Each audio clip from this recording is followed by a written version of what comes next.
Napadaan lang, akala ko walang nakatira. Kayo pala nakatira dito? Ay, oo. Sino kayo? Ako po si Daddy Frankie. Ay, tay, anong ginagawa niyo po? Ito, gumagawa ko ng sirang ventilador. Pangalan niyo po, tay? Ako si Edgardo Franco. Taga saan kayo? Ano po, tay? Taga Manila po kami. Saan kayo galing? Galing ako ng Iloilo. Ba, layo ba? Opo. Eto, tay, anong lugar ito, tay? Lutod-lutod ito, bayan ng Lutod-lutod. Sitio Cabaldon, President Roas. Oo nga. Eto bahay mo ito, tay? Oo. Matagal ka na nakatira dito? Oo, matagal na. Dito ako sinilang. Oo. Tay, pwede ba kami pumasok? May Ay, pwede, sige, tuloy kayo. Oo. Tara, pasok tayo. Ayan. Grabing to. Masira-sira mo. Anong pinagkakaabalahan mo, tay? Anong hanap buhay mo dito? Ang gumagawa ko ng mga sirang mga washing machine, mga ventilador, mga rep, gumagawa-gawa ko. Yan ang pinabubuhay ko. Kala kasi namin, tay, walang kasi kami mga charity vlogger kami, tay. Daan kami dito, nakita namin tong bahay mo kakaiba. Akala ko nga, haunted house. May taong nakatira pala. Oo. Dito kami, tagal na kami rito. Upo muna kayo. Okay, sige lang po. Ilang taon ka nakatira dito? Ano na ako dito, maabot na ako dito ng mga 60 anyos. Sarili yung lupa ito? Ay, hindi. Ano lang kami dito kasi pinag-aagawan to ng Diaz at saka Binusa eh. So, pero hanggang sa ngayon, ano pa rin ito? Ay. Sino yun, tay? Anak mo? Ay, hindi. Asawa ko tsaka anak ko. Yun ang anak ko. Yung dala niya, asawa ko yung... Ay, asawa mo? Oo. Asawa ko yan. Ilang taon ka na ba, tay? 64 na ako. 64 ka na, tapos asawa mo parang, akala ko anak mo. Hindi, asawa ko yan. Yun ang anak namin. Ilang taon yung asawa mo? Magba 20. Ay, 20. Oo. Yung anak ko, yung lalaki, yung hawak niya. Oo. Ba't umiiyak? Masama nga ang pakiramdam. Nakakain ng ng hindi matunawan ba? Ay, baby. Teka, Papadidi. Sawa mo pala, tay. Oo. Pasensya ka na, tay, naabala ka namin. Hindi, okay lang. Okay lang. Sir, oo. Pumula kayo, sir. Sige, tay. Pwede bang, tay, ganito na lang. Total, naabala ko na rin lang naman kayo. Okay lang ba na makausap ko kayo? Ma-interview ko kayo? Okay lang, oo. Oo. Para Magbibideo kami, tay. Oo. Ibibideo ko kayo, i-upload ko to sa sa social media. Okay lang po? Okay lang. Sige, tay. Tara. Sige, tay. Pwedeng umupo ka dan, tay, sa tabi ng asawa mo? Oo. Pero pa naman. Yan, mga kababayan, kausapin natin si tatay. Oo. Tay, okay lang, idikit ko sa'yo itong mic. Oo. Pero tay, matanong ko lang, paano nangyari na 64 ka na tapos yung asawa mo is 20 pa lang? Sa sir? Kakaano nga, sir, sorry ako sa iyo, yung pangligaw ko dito sa kanya. Okay lang, ikwento mo sa akin kung paano nabuo, paano ka nagsimula. Oo. Kasi ang father nito, ang tatay nito, kaibigan ko, Opo. nagpapasyara ko doon sa bahay nila, nakita ko siya. Opo. Niligawan ko, tapos nagtapat ako sa magulang niya na gusto ko yung anak niya. Kaya ko buhayin ang ko sa magulang niya. Namalayi ako sa kanila. Namalayi ako. Yun ang... Ano yun, namalagi? Namalayi. Yung... Namanihikan, gano'n? Namanikan. Namanikan. Tapos noon, okay na. Inuwi mo na dito. Hindi, tumira pa ako doon sa kanila. Oo, tumira ako. Doon ako na malagi sa kanila. Ano pangalan na asawa mo, tay? Si GB Amantilio. JB Amantilio. Oo. Ang ganda niya, tay. Swerte ko siguro na siya ang katapat ko. Lalo na bumuntis siya, nagkaanak kami, Oo. ay talagang hindi ko na siya mawanan. Siya na siguro ang sa first love ko na ba? Ganon. So, matanong ko lang, kasi 64 ka na kamo. Kailan mo siya napangasawa? Anong taon ikaw? Anong edad ka nung napangasawa mo siya? 62. 62. So, 2 years na kayo nagsasama. Oo, magti 3 years na. So, ibig sabihin, Tay, mula nung binata ka, sabihin nating 20 years old ka hanggang nag-60, iniisip mo ba na, 60 na ako? Hindi ka ba nag-isip na parang hindi na ako magkakaasawa? Siyempre, nagtataka ako, Tay, kasi kung kailan nung naging 64 ka, saka mo natagpuan Oo, yun. yun nga sir eh. Yun nga, maraming sasabi sa akin kahit yung mga tiyahin ko na dapat daw mag-asawa ako kasi matanda ako. Paano pag magtanda ako, walang mag-aalaga sa akin? Opo. Bali sa isip ko, wala na sa isip ko yun eh. Siguro, kapalaran ko talaga na makakapag-asawa ako kahit may edad na ako. Marami nga nagtatawa na kung sada, nanaraw ako naging may edad, dun pa ako nag-asawa. Pero napansin ko, Tay, bakit para tahimik yung asawa mo? Ate, kumusta ka po? Okay man. Okay lang. Iyak na iyak si baby. Ay, masama ang pakiramdam sir eh. Madali mo muna doon sa duyan eh. Pahiga mo muna. Wow. Ano tawagan nyo, Tay? Ma, Ma. Oo. Tawag niya sa'yo? edjar lang. Hindi kayo tinatawag na Papa? Hindi. Ikaw lang tumatawag? Oo, ako lang. Siya natatawa niya. Natatawa siya pag tatawagin kanyang Papa? Oo. Hindi ata, kasi mag-asawa kayo eh. Kaya nga eh. Pero alam mo Tay, napakaswerte mo ha. At the age of 64, may 20 kang napangasawa. Yun na nga ang ko, sir, na medyo pasalamat ako. Tsaka siya na siguro ang babae ang kasama ko sa habang buhay. Alam mo kung ano masasabi ko sa'yo, Tay. Sana all. pero tay, matanong ko, paano mo itinataguyod ang buhay nyo? Paano kayo nabubuhay dito? Nakita ko kasi, kaya ako napapunta dito, nakita ko yung bahay nyo, sira-sira, tapos dito kayo natutulog talaga? Oo, ito yung kami. papag nyo? Ito yung papag namin, gaan namin. Doon kami sa labas nagluluto. Sa labas kayo nagluluto? Oo. Paano mo binubuhay yung pamilya mo? Ang pakain ko sa pamilya ko, sa asawa ko, kahit basta kumita lang ako, na mamasukan ako labor, ng construction, nagdadamo ako, dyan, basta kumita kasi ang paggawa ko ng mga ventilador, yung iba hindi na napapagawa, nagbumibili na ng bago, tsaka bihira na silang papagawa. Sir, inuuna nilang pagkain talaga, kaya mga ang ganong kahirap dito, sir. Pero tay, sa edad na 64, malakas pa naman, di ka ba nahihirapan sa buhay-buhay? Sa totoo lang, sir, may dinaramdam ako, may tumataas ang dugo ko, pero sisikap ako talaga na nanalangin ako sa Panginoon, na bigyan ako ng malakas sa katawan sa mahabang buhay. Kasi ang naalala ko, ang anak ko, at saka yung asawa ko, na mapalaki ko bang anak ko?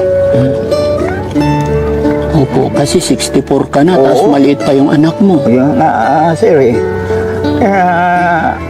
Hindi ako nawawala panalangin sa Diyos.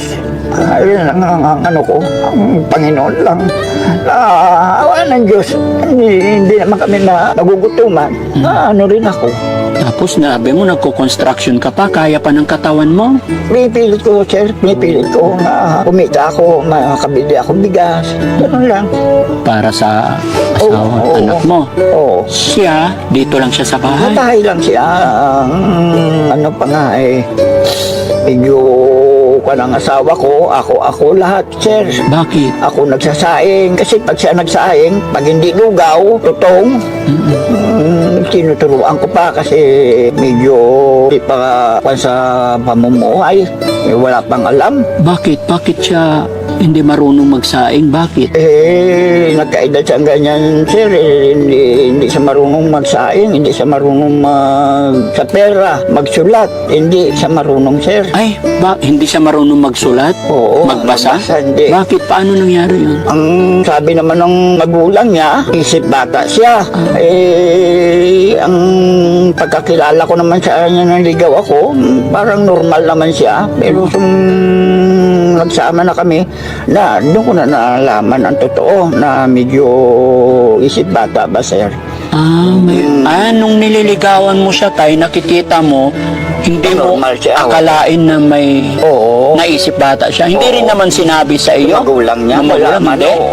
Kasi okay talaga siya. Kung kausapin mo, Okay. hanggang namanikan ako, hanggang nabuntis siya. Yun na, bandang huli, ano na lumabas na ang totoo nga may pagka kulang-kulang sa sir. May diferensya.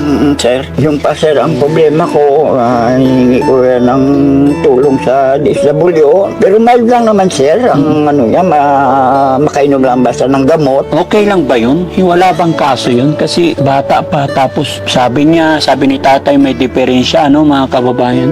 So tay, tanong ko lang, ano sinabi mo sa magulang niya nung nalaman mo, nung nagsama na kayo, tapos nagkaanak kayo, nalaman mong may diferensya pala siya? Hindi ba nagbago yung pagmamahal mo sa kanya? Sa totoo lang sir, wala na talagang pagbabago. Kahit ako. nalaman mo may Oo. diferensya siya, mahal mo pa rin siya. Oo sir, habang buhay na nga sir, yung gaya ng sabi ko sa iyo kanina, habang buhay ko na talagang kasama ni itong babae na to. Pinagsisikapan ko nga sir to humingi ng tulong sa DSW na matulungan ako nga mapatingnan ba sa pagamutan ng mga retarded. Oo. Ayun na. Sabi naman sa akin, sa mayor daw ako hingi ng tulong para mapatingnan naman. Hindi ka pa lumapit kay Mayor. Hindi pa, sir. Sana matulungan kayo ni Mayor. Ate, ikaw naman, kumusta ka? Okay, ma'am. Okay lang lumapit ka sa papa mo? Ano tawag mo sa kanya? Edgar. Ha? Edgar. Edgar? Hindi pwedeng papa? Bakit? Sanayan na, sir. Sanayan? Oo. Tabi kayo, tay? Ayun. Mahal mo? Gaano mo kamahal si Tatay Edgar? Sobrang mahal. Ano sabi ng mga kapitbahay nyo nung nagsimula kayo? Yung baga nila ko, tigin ako ko na ba? Tigulang. Anong sinabi mo? Ay, ang bakbis kang tigulang mabuhi sa akon. Kahit matanda, basta nabuhay ka niya.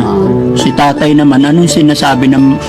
Siyempre, nung nakita nila tayo na, uy, si Tatay Edgar, 62, kasi 62 years old ka nung nag-asawa kayo. Oo, Ano sabi ng mga tao, kasi mga marites. tatawa rin, Siyempre, oo, maraming marites. Oo. Ano sinasabi nila?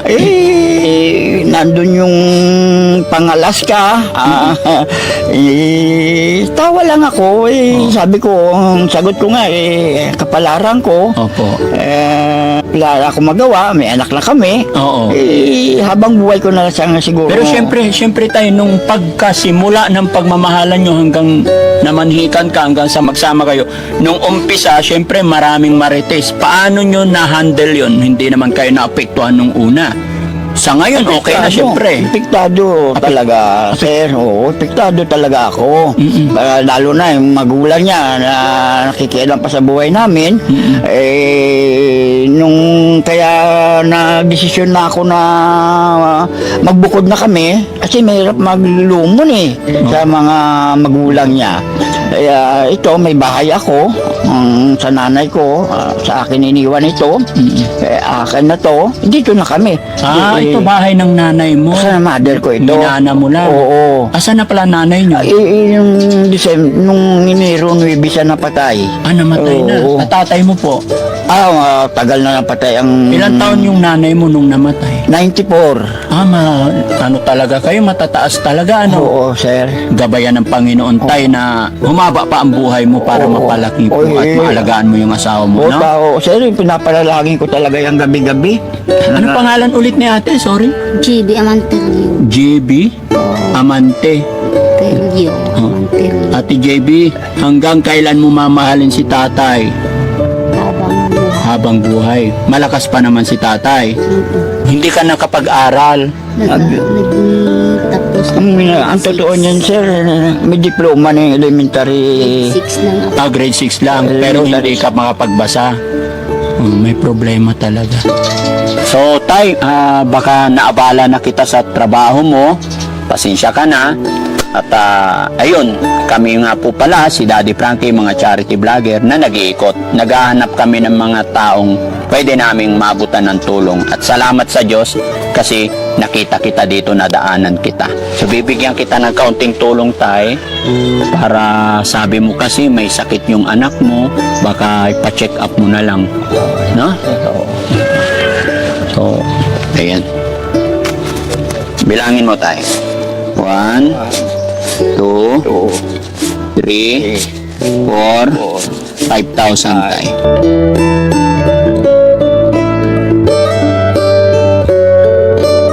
Yan. Maraming salamat, sir. Bigyan niyo sa akin ng tulong. Malaking halaga po ito sa akin. Bigyan niyo kami ng tulong. Ayaw na po, kailangan ko po ito. Ang anak ko may sakit mo.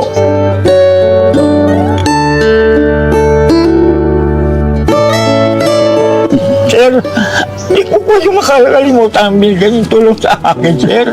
Maraming salamat, sir. Maraming Tay, salamat po. eto 5,000 galing po kay Daddy Frankie.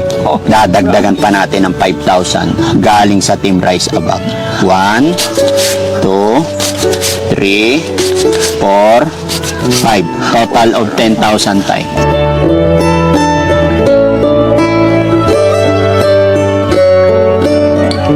Maraming salamat, sir. Maraming salamat sa inyo, sir. Pagbigay niyo sa akin ng tulong ng malaking bagay sa akin, sir. Sa ganitong hirap ng buhay ko, sir, malaking bagay sa akin itong tulong na binigay niyo sa akin, sir. Maraming salamat, sir. Maraming salamat, sir. Para sa'yo talaga yan.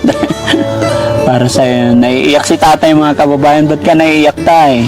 Papasalamat ako sa bigay niyong tulong sa akin. Laki problema ko. Anak ko may sakit. May infeksyon anak ko. Malaking bagay itong binigay niyo sa akin, sir. Maraming salamat, sir.